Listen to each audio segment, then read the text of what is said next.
Nacional repleto, ¿no? En que fue un acto político, antidictadura, ¿no? Con toda la gente gritando, etcétera, ¿no? Es decir, el fútbol tuvo el fútbol no podía escapar a la dictadura, digamos, ¿no?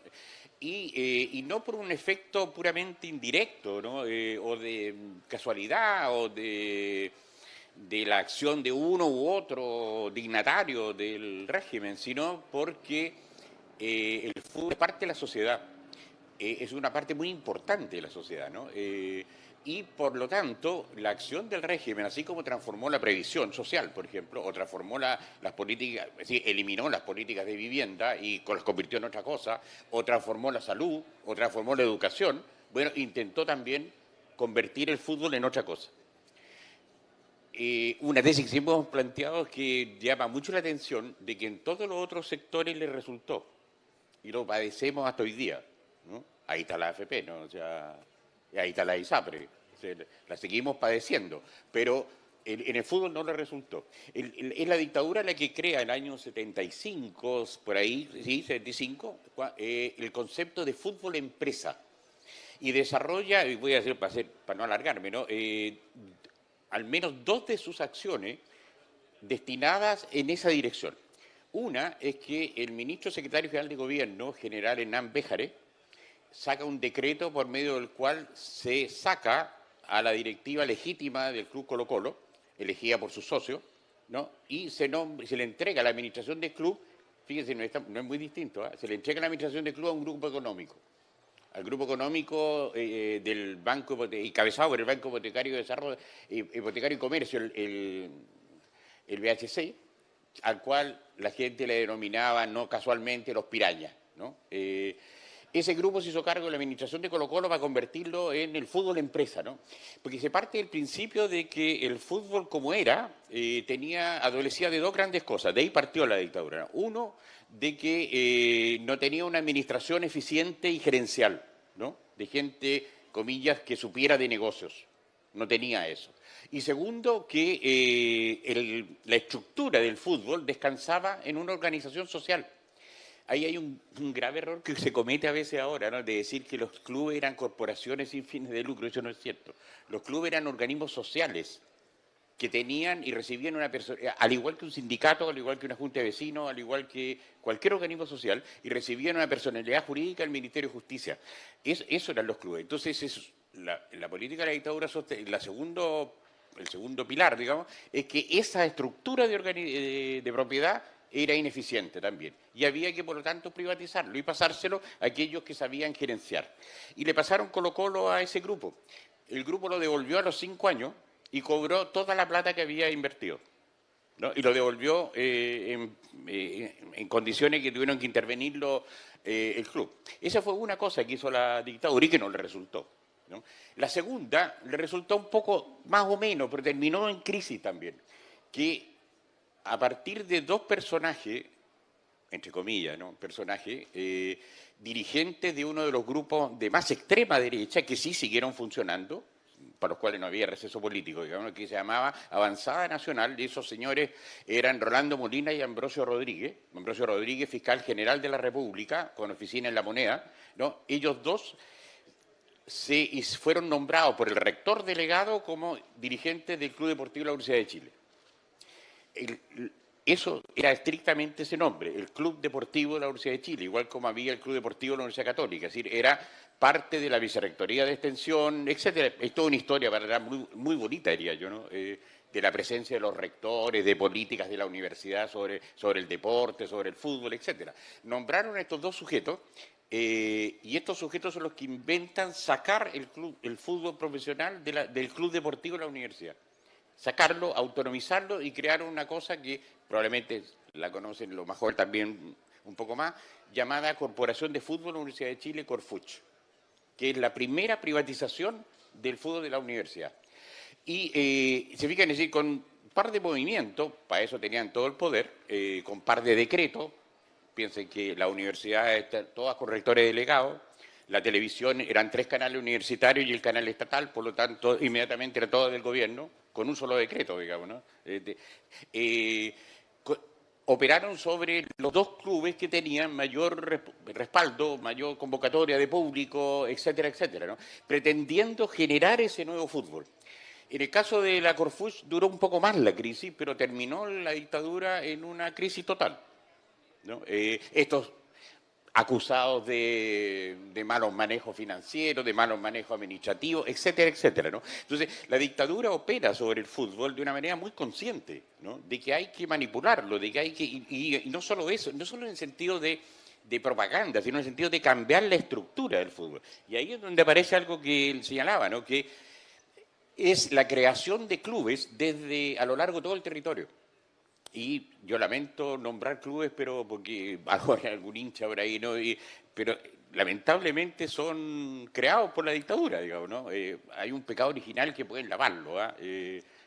Pero ahí está. Deportes Arica, Deportes Iquique, Cobreloa, Cobresal, Regional Atacama, que hoy día se llama Deportes Copiapó por el norte, y en el sur, Puerto Montt, Osorno, Valdivia, la reestructuración del Deportes Temuco. Es decir, porque la idea de Vigan era extender el fútbol profesional a lo largo del territorio con un propósito de que ejerciera alguna influencia de distracción sobre la población, ¿no? Entonces, lo que hace la dictadura con el fútbol es parte de una cierta planificación. Ahora, eso no resultó. El fútbol salió de la dictadura con la crisis más grande de su historia, con la llamada deuda histórica de los clubes, ¿no? Miles de millones de pesos de esa época, ¿no? Es decir, y con varios escándalos, ¿no? Estuvo el escándalo de la falsificación de pasaportes para un sudamericano juvenil en Montevideo, ¿no? Y el escándalo más grande que hasta hoy día no es suficientemente aclarado, que es el escándalo de Maracaná, ¿no? Por el cual la FIFA castiga a Chile por varios años, que no puede ir a mundial, etcétera, etcétera. Entonces, así salió. O sea, lo que entrega la dictadura en el caso del fútbol, a diferencia de los otros campos, no es un sistema como el de la ISAPRES o el de la AFP, sino que entrega un fútbol absolutamente destruido, ¿no? Con clubes en huelga, con mucha huelga de jugadores por no pago de sueldo, con conflicto entre los dirigentes, con dirigentes acusados, con muchos argumentos y muchos datos acusados de malversación de fondos. El propio Ambrosio Rodríguez, ¿no? Ambrosio Rodríguez lo nombraron como presidente de la organización del Mundial Juvenil del 85, que Chile no hizo porque no pudo hacerlo. Y la FIFA se lo corrió para el 87. Y en esa, Ambrosio Rodríguez lo acusaron ante la justicia. Llegó un nuevo presidente al fútbol profesional que dijo: yo no vengo a meter a la cárcel a nadie. Ese señor es dueño de uno de los clubes profesionales de fútbol de hoy día, ¿no?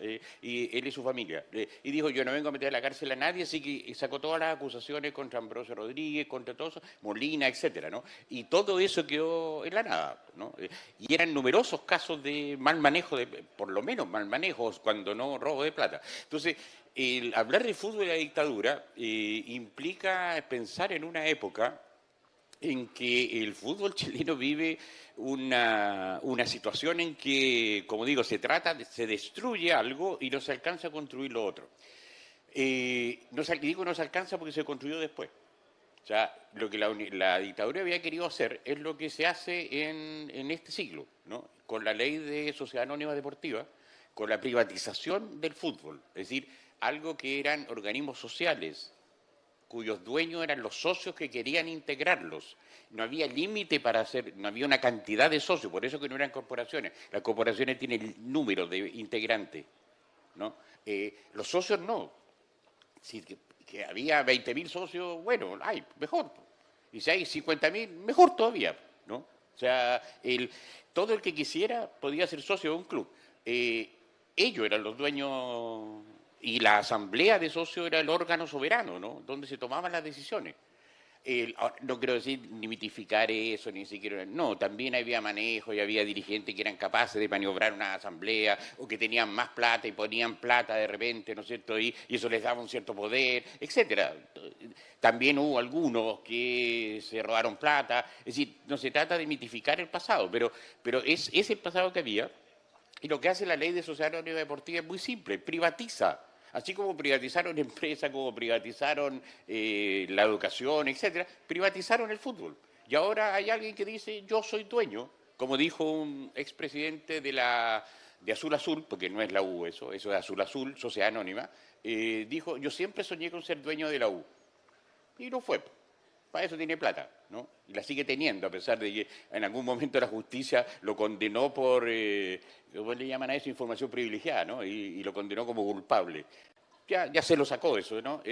Eso es lo que ha ocurrido ahora, ¿no? En el periodo del 2000 para adelante. La ley de Sociedad Anónima Deportiva del 2006, el primer proyecto lo presentó un senador que el día antes que dejara su cargo de senador, que se llamaba Sebastián Piñera, lo presentó en 1998, por ahí, ¿no? El primer proyecto de privatización. Aplaudido por el expresidente Lagos, aplaudido por el general, toda la élite política. Fueron muy pocos los que levantaron siquiera una voz de preguntar, ¿estará bien esto? No, lo que se aseguraba ahí eran esos dos, y ahí terminó, eran esos dos principios que había instalado la dictadura. Que el modelo de organismo social no servía, y era una cosa del pasado y que no era eficiente, y segundo, que se requerían una administración y una gestión de profesionales de los negocios. Supuestamente el resultado de eso era el éxito deportivo, ¿no? Eso es lo que está a la base de la ley de sociedad anónima y lo que hace que hoy día no, salvo excepciones muy pequeñas, ahí Cobreloa, por ejemplo, está lavando su pecado original porque Cobreloa es uno de los pocos clubes en que el 90 y tanto por ciento de las acciones de la sociedad anónima es del club antiguo. Es una especie de resquicio para que el club siga siendo pero igual tiene la figura de sociedad anónima, digamos, ¿no? Pero el dueño de la sociedad anónima es el club antiguo. Otro caso, el de Curicó Unido, que también tiene un otro sistema que no es sociedad anónima ni propiedad privada, ¿no? Pero son 4 o 5, no son más. El resto son todos propiedad de alguien. Hay alguien que se pare y dice, el club es mío, ¿no? Y ustedes compren camiseta, ¿no? Y vayan al estadio y salten y griten, digamos, ¿no? Y si pueden, agárrense a combo con los del otro club, ¿no? Pero el club es mío. Y yo decido lo que se hace o no se hace, digamos, ¿no? Lo que quiero decir, ¿no es cierto?, que es la culminación de la política de la dictadura. O sea, no es una política distinta, ¿no? Es decir, lo que la dictadura intentó hacer y que no pudo es lo que se hizo en democracia después, ¿no? Eso, para empezar. Gracias. Muchas gracias. Bueno, le damos las gracias a los dos por sus comentarios. La verdad es que yo como hincha del fútbol, hincha de la U en específico, tengo también harta rabia con toda la herencia que la dictadura nos dejó en el club, nos quitó la posibilidad del estadio. Ustedes pueden seguramente conocer la historia de los terrenos que estaban frente de la Villa San Luis, que iban a ser el estadio de la U, nos separó lo más posible de la universidad. Y esos son como la herencia o los rasgos más evidentes de lo que la dictadura, al menos en Chile, provocó en nuestro fútbol. También todos los estadios, todos los centros deportivos que fueron utilizados como centro de detención y tortura, el más icónico, el Estadio Nacional, por supuesto, pero a lo largo de todo el país hay más de 10 centros deportivos que fueron utilizados como centro de detención y tortura.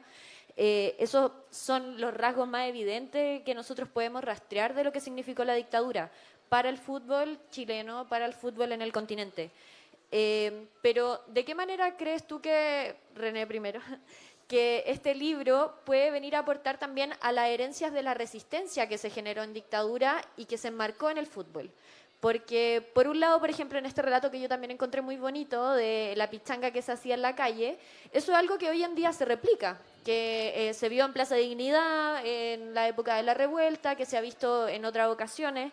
A las afueras de la convención también las feministas hicimos una vez una pichanga por el aborto, en donde nos juntamos a pelotear en la calle, cerramos la calle. ¿De qué manera tú crees que este libro puede quizás entregar algunas muestras de la resistencia que se dio desde el fútbol, desde los futboleros y futboleras, en este contexto de dictadura que quizás podamos aplicar hoy en un contexto de crisis del fútbol a nivel empresarial que se está viviendo hoy día?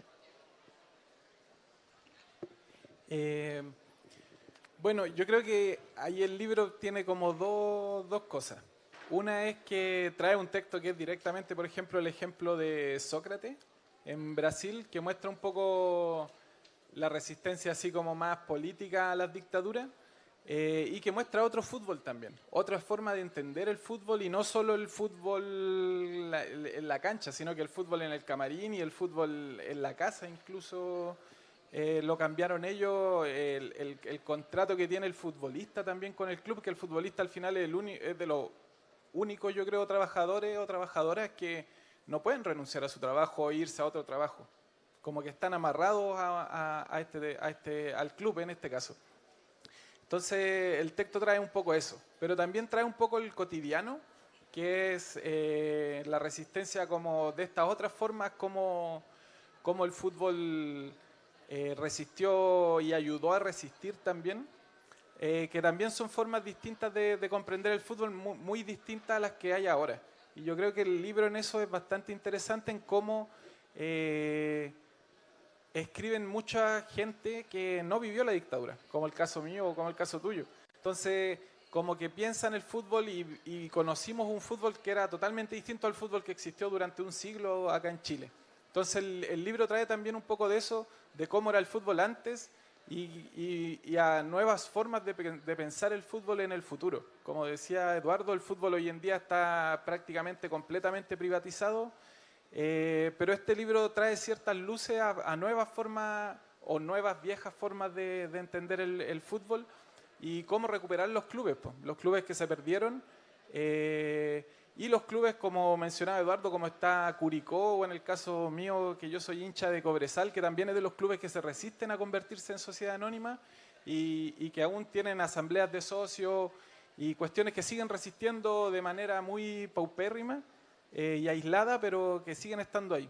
Entonces yo creo que el libro trae un poco las experiencias del pasado y también trae es una forma de conocer cómo fue el fútbol para las nuevas generaciones, para pensar nuevas formas, porque también, como decía Eduardo, no es algo que era perfecto, como que los clubes también tenían los vicios que tienen los clubes sociales, que es como el dirigente que está 30 años y se muere y se lleva toda la plata, o se va y se lleva toda la plata, o la familia se queda con la plata, y así ocurrió de muchas formas, pero también yo creo que abre la puerta un poco a eso y a futuras cosas que también puedan aparecer, como bueno, en Matecito Amargo hay harto libro que reflexiona en cuanto a eso, de otras formas de concebir el fútbol que existieron en el pasado, como hablamos antes de partir, el ejemplo del Fernández Vial en Concepción, que nace como de los obreros, y en realidad la mayoría de los clubes en Chile tienen un origen obrero o algo por ahí ligado también a los obreros. Entonces, más que al obrero, a la clase popular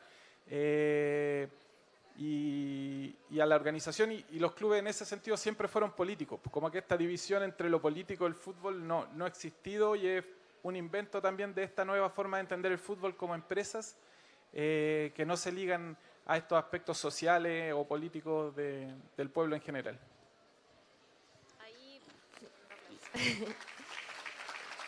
Dicho sea de paso, eso es un fomento que también la FIFA reafirma. O sea, la FIFA prohíbe los mensajes políticos en los estadios, sanciona con todo lo que está pasando en Palestina, por ejemplo. Ha sido un tema muy, muy difícil.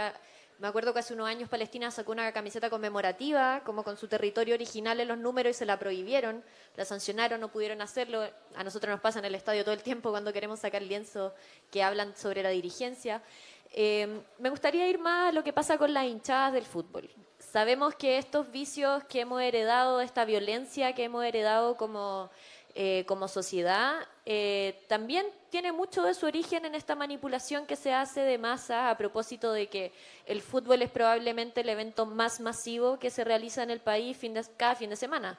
Sin ir más lejos, el domingo 45.000 personas en el Estadio Nacional vamos a ir a ver a la U. Entonces, es de los pocos espacios que mueven tanta gente y que es propicio. ¿A quién le sirve que esa violencia se siga reproduciendo y cómo, desde quienes creemos que no es el objetivo del fútbol, podemos aportar a modificarlo?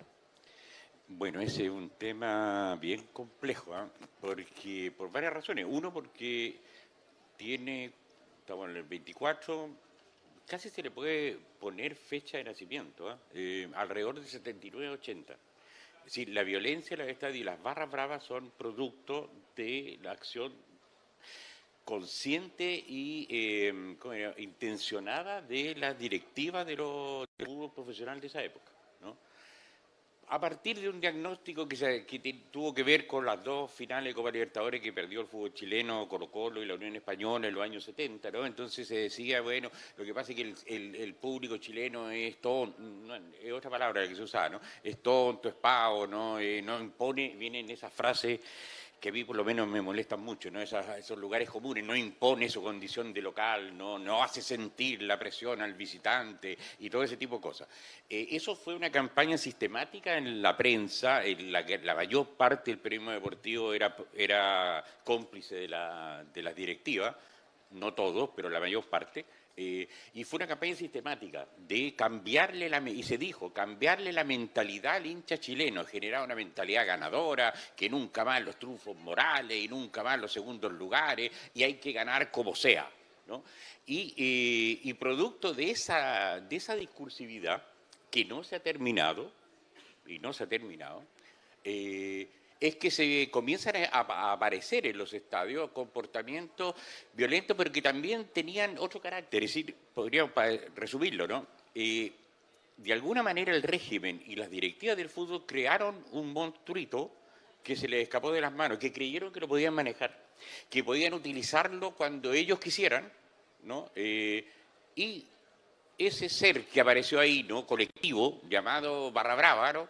Empezó a tener su propia lógica de desarrollo, su propia lógica y a tener sus propios intereses y sus propios códigos y a funcionar. Y fue a lo largo de la década de los 80, ¿no? En que aparece primero aparece primero una barra en la U que después va a ser desplazada, que es la que inventa el título este de los bullangueros, ¿no? Y a fines de la década aparecen los de abajo, que desplazan a esa barra primero, incluso hubo peleas a combo en el estadio entre ellos, ¿no? Y a mediados de la década que aparece la Garra Blanca. Ahora, eso después va a ir apareciendo en los años 90, se va a replicar en otros clubes, ¿no? Pero el fenómeno de la barra brava y de la violencia en los estadios es un fenómeno que arranca ya.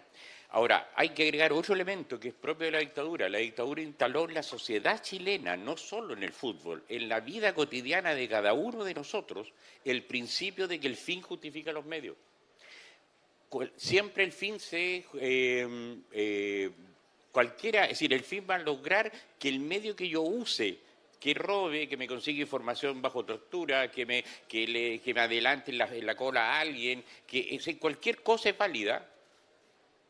Y no hay ningún límite ético a eso. Ahora, eso es muy complejo tirarlo como una prédica que duró años, ¿no? Duró años, ¿no? Es decir, tirarlo a un ambiente donde además estoy diciendo, como se hace hasta hoy día, que el fútbol es pura pasión. Ahí nadie piensa y está prohibido pensar. Eso es lo que se le dice al hincha chileno en la televisión, en los medios, en las convocatorias a los estadios, lo que dice buena parte del periodismo deportivo. Usted, en el fondo le dice a usted, no piense, los hinchas no deben pensar, solo deben sentir, alentar, apoyar y, como digo, comprar, porque no es solo camiseta, carne para el asado, carbón para el asado, etcétera, etcétera, entrada. Es decir, convirtieron al espectador del fútbol y al socio del fútbol en un consumidor. Como lo hicieron en muchos otros ámbitos, ¿no? Consumidor de educación, consumidor de salud, consumidor de todo. Bueno, el consumidor del fútbol, y al cual le dijeron, mire, usted no debe pensar, porque para eso va a haber otros que van a pensar por usted, que van a ser los dueños, ¿no? Usted no va a ir más a asamblea. Una anécdota, ¿no? El año 63 Colo-Colo, después de 20 años, decidió, para poder competir con las universidades, dijo, habrá que comprar un argentino, parece, ¿no? Ir a buscar un argentino bueno a un equipo de allá, porque estamos quedando atrás, ¿no? Las universidades están protagonizándolo todo. ¿Quién decidió eso? Si deschilenizaban el equipo, llevan 20 años de un equipo puramente jugadores chilenos. Entonces era una decisión no menor. Lo decidió una asamblea de socios en un teatro, porque la cantidad de socios Colo-Colo que quiso ir a la asamblea no cabía en una sala. Lo hicieron en un teatro y discutieron 6 horas o más, hasta aprobar por votación de que, bueno, ya, compremos un argentino, porque si no, bueno, ese año salieron campeones, el argentino era re bueno, el que trajeron, ¿no? Pero digan, hay una forma de funcionamiento, es un socio que piensa, ¿verdad? Que es capaz de emitir una opinión sobre la política del club. Contratamos a este entrenador o a este otro, digo, ¿por qué el socio no puede opinar? En el esquema actual que viene de la dictadura, le dicen, no, usted sienta, pura pasión. Ahora, si ustedes se fijan que hay un colectivo humano, que además buena parte de ellos son muy jóvenes, con una vida muy precaria, sin mayores oportunidades ni de educación, ni de... Usted le dice, mire compadre, concéntrese en pensar, y lo único que usted tiene que es sentir, y la única cosa que tiene en la vida es la identidad de ese club de fútbol que está construyendo. O sea, ¿qué se está sembrando? Violencia. Obviamente, es obvio, va a ver la bandera del 8 equipos y va a querer quemarla. Y va a ver al tipo con la bandera y le va a querer pegarte, ¿verdad? Porque toda la identidad de ese joven, ¿no?, está concentrada en una dimensión de su vida. Yo no digo que no haya que emocionarse con el equipo de uno se emociona, sufre, pelea, se enoja, etcétera, ¿no? Sí, vive una serie de... Pero los seres humanos tenemos una serie de dimensiones. Es decir, podemos ser muchas cosas. Somos algunas nomás en la vida, desarrollamos algunas nomás, no todas, ¿no? Yo nunca aprendí a nadar, no sé nadar. Si me tiráis al agua me ahogo, ¿no? Y le tengo miedo al agua además, ¿no? Al agua del mar, ¿no? No al agua de la ducha. Entonces, debía decir, claro, uno desarrolla, yo tampoco aprendí a andar en bicicleta, no sé andar en bicicleta, nunca. Porque mi papá nunca me quiso comprar una bicicleta porque decía era muy peligroso, listo, ya. Me quedé sin bicicleta. Entonces, claro, uno desarrolla ciertas dimensiones, ¿no?, de la vida, algunas más importantes que otras, ser padre, por ejemplo, ¿no?, es algo muy importante. Andar en bicicleta, ser socio de un equipo, ¿no?, ir al estadio, todas esas cosas.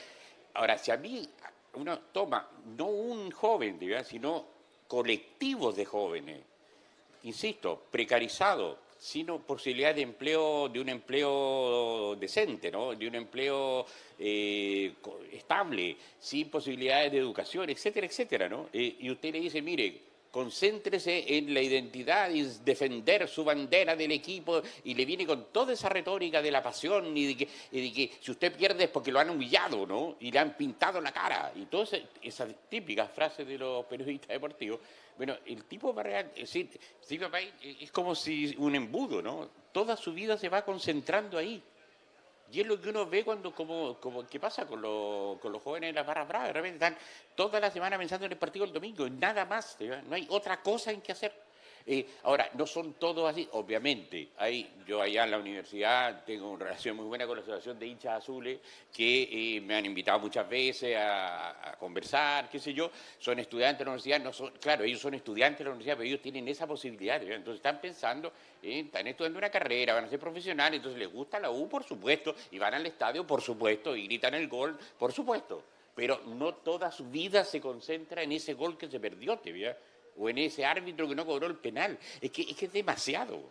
Es demasiada la carga emotiva que se lanza encima de los hombros de una parte importante de la juventud poblacional. Y después, entonces, cuando ese colectivo es capaz de pensar y desarrollar su propio libreto, desarrollar su propio guión, trabajar con sus propios intereses, aparece la moralina, ¿no? ¡Oh, qué horror! La violencia, los vándalos, aparecieron los vándalos a destruirlo todo, ¿no? Qué sé yo. Hubo un periodista que conozco que se dignó la última vez, lo que pasó con el Colo-Colo en el partido de febrero, de decir, son la escoria de la sociedad. Es decir, mátenlos de una vez, ¿te fijas? Claro, si son la escoria, son unos seres que lo único que hacen es venir a dañarnos a nosotros, la sociedad limpia y pura, ¿no? Entonces, ¿qué hacemos con ellos? Te voy a decir, no son humanos casi, son infrahumanos. Así los trata. Entonces, primero se les dice, compre. Usted es lo más importante que hay. ¿Cómo le dicen el jugador número 12, ¿no? Es lo más importante que hay, sobre todo si compra. Esa retórica. Toda esa retórica. Ahora, si después él desarrolla ¿Qué pasó ese día, no? En el famoso partido Colo-Colo con Huachipato, ¿no? Que al señor presidente del fútbol profesional tenía todo el derecho, yo lo puedo entender, ¿no? Se le había muerto un amigo reciente en esos días, ¿no? El expresidente Piñera, él había sido, el presidente del fútbol había sido intendente de Piñera en la zona de Curicó, y él probablemente estaba muy conmocionado y ¿qué se le ocurrió hacerle un minuto de silencio? Claro, entonces, ¿qué pasó? Toda la Garra Blanca se puso a cantarle contra Piñera, entera, ¿no? Y llegaron, obvio, y ahí empieza la espiral para arriba. Vamos para arriba, ¿no? Vamos para arriba, porque aparecen los carabineros, le quitan el lienzo, después los otros saltan y ahí le tiran bombas, y vamos para arriba con la violencia. Entonces, Entonces, debía decir, el problema con la hinchada es que no, has llegado a un punto de un círculo vicioso que no tiene solución, así como está. Y que además se ve amparado en cómo funciona todo alrededor, ¿no? Cuando uno llega, es muy hostil la llegada al Absoluto, estadio. absoluto. Te cortan el metro cuando quieres volver a tu casa, te revisan muchas entero, veces sí. y de manera muy agresiva, muy violenta.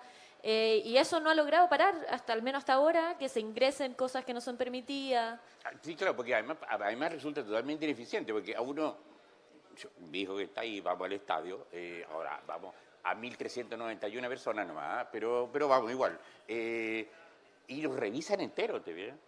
O sea, yo no voy a decir las cosas que él hace y que esconde para entrar, ¿no? Para poder fumar dentro del estadio. Y dónde las esconde, ¿no? Porque si no se los quitan, ¿no? Uno no puede entrar no sé, una botella de plástico de jugo, de bebida, ¿ya? Porque suponen que uno lo puede tomar y ¡ah! Se lo tira por la cabeza al guardalínea, ¿ya? Y efectivamente si está llena le partís la cabeza, ¿no? Entonces te dicen, no, tómeselo. Antes de entrar se lo toma todo. Porque ahí, ¿no? Sí, efectivamente la experiencia era de estadio muy hostil, es muy desagradable. Ahora, aquí más arriba hay una persona que también yo la conocí cuando era niña, y a su padre, y su hermana, y así, y mis hijos, íbamos todos al estadio, ¿no?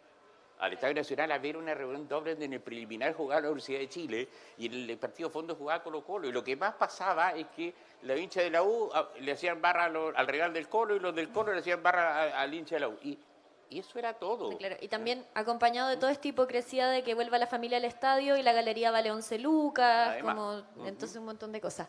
Vamos a dar las palabras Preguntas. para que puedan preguntar desde el público a nuestros invitados.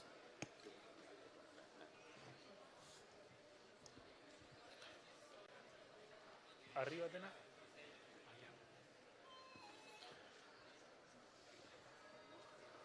Arriba en el centro.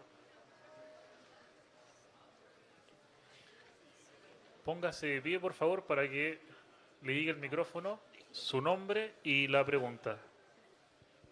Hola, buenas tardes. Mi nombre es Eduardo Bascuñán. Soy profesor básico, mención de educación física y entrenador nacional de fútbol. Bueno, como primera cosa, le quiero dar un gran saludo al señor. No lo conocía, somos tocayos, lo que sabe del fútbol. Yo creo que voy a aportar un poquito yo en algunas cosas, porque yo no voy a hablar de táctica, ni de sistema de juego, ni control orientado, nada, sino que lo habló usted. Pero usted lo habló de las contrataciones que se hicieron bajo la dictadura. El ejemplo más claro fue Pato Yáñez y Rubio. Rubio, yo tuve la suerte de ser compañero de curso de iniciador en la INAF, digamos, la Federación de Fútbol. Y es un tipo políticamente de derecha y bien pedulante, con harta plata. Se contaban muchas cosas de él. Y él, estando en Cobreloa, que es un equipo del Estado, no quería venirse a Colo-Colo. No quería por nada del mundo. Y un día, gentilmente, recibió la visita de unos señores que usaban gorra y al otro día estaba firmando por Colo-Colo. ¿Ya? Pato Yáñez lo mismo. Pato Yáñez en un verano llega de España y estaba en la U. Y también se desapareció y también no lo voy a encontrar, lo quería Colo-Colo, al famoso Colo-Colo 91. Y él estaba en Serena. Y él tampoco lo han nombrado acá, un señor también muy peculiar, militar, el Guatón Vergara, Jorge Vergara, que yo fui trabajador de Colo-Colo y lo conocí bien de cerca 6 años en la escuela de fútbol de Colo-Colo, las oficiales, que se los pagaba en Cienfuegos 41, cuarto piso, y voy a nombrar el cuarto piso por lo siguiente, de que este señor llegó al ejército más cercano de Coquimbo, Serena, fue al donde estaba veraneando, en la casa que estaba albergando Pato Yáñez, y lo hizo firmar. Entonces al otro día llegó la U, lo quería Católica también, digamos la U quería que siguiera, y ya estaba firmado por Colo-Colo. Y eso gracias a la dictadura. Ahora, ¿por qué dije el cuarto piso? Porque nosotros los pagamos en el cuarto piso, y nosotros subimos, no hay ascensor, en una casona grande, parece que no existe ahora. Y en todo había computador en esa época, el año 90, 89 por ahí. El 89. Y nos damos cuenta nosotros. Y en el casino, todos los días legumbres, lenteja o poroto o, ¿cuánto se llama el otro? El garbanzo. Y era traído por el señor del regimiento los computadores, que se usaba muy poco en esa época, y ¿cuánto se llama? Y la legumbre. Gratis, obviamente. A no ser que él la haya cobrado. Y lo otro, de que el joven acá, que me llama también la atención, porque es tan joven que hable del fútbol de dictadura donde él no lo vivió. Po. La señorita igual. Aunque me encanta la señorita porque es de la U, Universidad de Chile. Y somos de ahí. Yo descubrí a Eduardo Vargas, entre paréntesis. Ahí lo tuve, Eduardo Vargas, que es ídolo de la U. Y el asunto de... Oh, se me fue la onda, po. Estoy viejo ya. De la pichanga. Cuando hablo de la pichanga, pásenlo más damas. De la pichanga, yo la viví en carne propia y después lo que había en el Estadio Nacional cuando jugó Chile el partido fantasma contra Rusia, que no se jugó y vino Santos, no vino Pelé, menos mal, porque lo echaron 5. Yo salí a la cancha de mi barrio en una toma en Renca, donde todos teníamos problemas económicos, pero al máximo, y ahí justamente en la toma tuvimos re buen ojo porque los padres de nosotros se tomaron ese con una cancha incluida. Así que jugábamos matiné, muy noche. Ya, pues, jugando todo el tiempo de cuando estaba Allende. Y después vino la dictadura y ya las pichangas se transformaron en a veces, muy poco, nadie dejaba salir. Hasta que llegó la pichanga de un día que estaba ahí, me pidió la pelota a mí y ya la fui a buscar yo. Pues. Estaban esperándome detrás del arco, yo la fui a buscar 2 pasajes más allá dentro de la toma. Y cuando vuelvo, veo a todos manos arriba, pero yo no veía porque la calle doblaba un poco y había un furgón estaban los militares con sus camiones. Y todos con casco de guerra, todo eso, y todos manos arriba. Cuando me ven ahí con la pelota, también me gritan y me acerco. 13 años tenía yo. Y ahí también gentilmente los ponen para la muralla, todos con metralletas los militares, menos un señor que andaba de abrigo. Eso no tenía nada. De repente se abre el abrigo, saca una pistola grande, 38, no sé. Y los pregunta aquí dónde vivían los dirigentes de la toma. También desaparecieron los dirigentes. Y eso, y el otro en el Estadio Nacional, que yo vi lo que hizo usted del asunto de la escritura, todo eso, porque ahí sacaron a los presos políticos, maquillaron un poco, ¿cierto? El olor a orina que había, que era mucho, y se jugó el partido y yo estuve ahí ese día, que me siento, digamos, y de ahí he entrado muy poco al Estadio Nacional, le diré. Aunque voy harto al fútbol, pero ese día ya el Estadio Nacional como que dejó de ser más o menos impactante para mí asistir con mi presencia. Y eso. Muchas gracias. Gracias.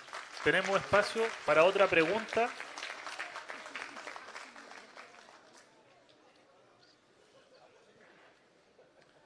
¿Sí? Bien. Cerramos entonces con algún comentario final del panel. Sí, solo cortito para que puedan despedirse de aquí quienes están asistiendo. Como les comentaron, el libro todavía no ha podido salir del taller, hubo un problema, pero van a estar en el stand 26, ¿cierto? Con la preventa, por si que lo quieren comprar, para que lo puedan conseguir a un precio más asequible. Y bueno, yo agradecer la invitación tanto de ambas editoriales que escriben el libro, ahí tienen más relatos, pueden ir a conversar con todo el público que hay hoy día para seguir construyendo una segunda parte de este libro de fútbol y dictaduras. René. Sí, no, aprovechar la instancia para, bueno, las 2 editoriales, una se llama Matecito Amargo, la otra Talleres Sartaña, para que puedan seguirlo ahí en sus redes. Y estar atenta porque se hacen muchas convocatorias, principalmente de Matecito Amargo, a escribir sobre fútbol o sobre otras cosas y a animarse a escribir. Este libro lo conversábamos también antes de empezar. A mí me gusta mucho que escriba gente que es primera vez que escriben algo y que se atrevan a escribir. No es necesario escribir 20 páginas, puede ser media página, puede ser una página. Y a veces también nosotros como editores también nos damos el trabajo de no descartar los textos. Como que llegan textos que uno nota que la gente te dice, no, es primera vez que escribo, y claro, podemos trabajarlo, arreglarlo un poco para que se pueda publicar, porque a nosotros no nos interesa publicar como gente que se dedica a escribir desde siempre, sino que son editoriales abiertas a que cualquier persona que tenga algo que contar interesante o de acuerdo a las convocatorias que hay, pueda hacerlo. Así que están abiertas las invitaciones a todas las personas que quieran sumarse a estas distintas convocatorias. Y muchas gracias por asistir hoy día.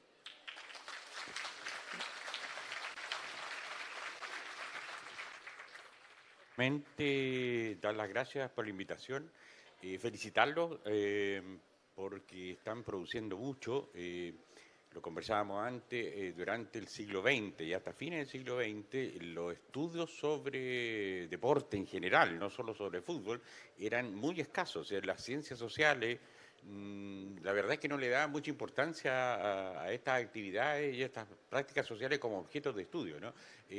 Hubo unos pocos que, como el periodista Edgardo Marín, por ejemplo, que se dedicaron a reconstruir en la Biblioteca Nacional, en los diarios, buscar los datos para reconstruir la historia del fútbol chileno, ¿no? En cambio, ya en este siglo, en lo que va de este siglo, sobre todo gente joven, y eso es lo bueno, está escribiendo, está investigando, está publicando sobre deporte, sobre fútbol. Y eso es muy importante porque es una manera de conocernos nosotros mismos. Yo tengo la feliz experiencia en la universidad de ver muchas memorias de estudiantes, de chicas y chicos, ¿no? Por ejemplo, sobre fútbol femenino, ¿no? En los últimos años han salido un montón de memorias. Claro, quedan ahí, pero están arriba en la web, ¿no? Qué sé yo, tanto de chiquillas que son, por ejemplo, en enero, una chiquilla que es jugadora profesional y que ya está jugando en Brasil, por ejemplo, ¿no? Y que probablemente sea muy conocida, ¿no? Porque los medios tampoco le dan mucha visibilidad. Y ella terminó su estudio de periodismo y hizo su memoria sobre el fútbol femenino, ¿no? Y la experiencia, no de ella, sino de otra jugadora, ¿no? De una jugadora que tiene un poquito más de recorrido, ¿no? De un poquito más años.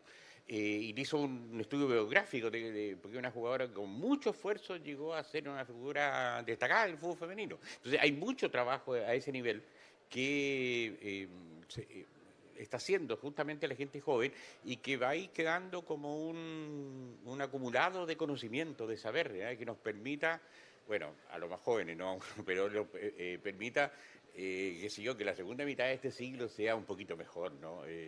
Espero, tanto para el fútbol chileno como para la sociedad chilena, ¿no? Gracias gracias además por la presencia y por la paciencia. Agradecemos con este tremendo aplauso, esta tremenda presentación de Carolina Rubilar, Eduardo Santa Cruz y René Cerda. Vamos con la fotografía de rigor.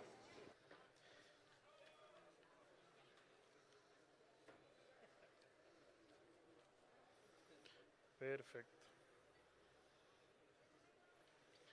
Alerta de concurso, alerta de concurso. ¿Te gustaría tener una camiseta firmada por Ronaldinho, Iván Zamorano, Marco Materazzi, Conejo Saviola, Juan Pablo Sorín, Cucho Cambiaso, Pato Abondancieri, Darío Conca y Mario Yepes? Solo debes subir una historia etiquetando a @philchile